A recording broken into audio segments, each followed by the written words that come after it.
Malu tisilerani yareta kwamno isa nandana mibwaka za humandeftifo kaza tokara yuko mazaro mabeibe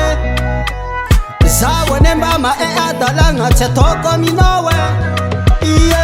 fono iraile kute kumarikitiza ankani chile kuseng maka iyaza fono iraile kute kumarikitiza ankani chile kuseng maka iyaza kaza tokara yufona kambola tia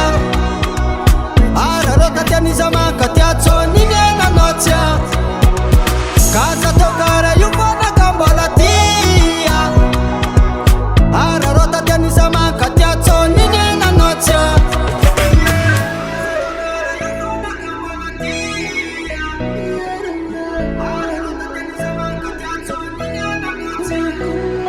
Antanga makati ya tsisuwa inomno fitaba kuwano atono kila lowe nini luata ratia noto araroti noftaba kwano mararia mina fono ira ile kute kumarikitiza ankani chile kuseng maka iyaza fono ira ile kute kumarikitiza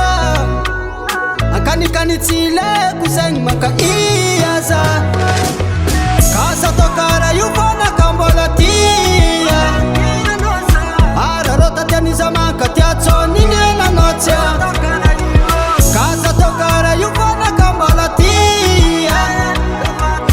ararota tianiza maka tiacho ningena nocha kaza tokara yufona kambola tia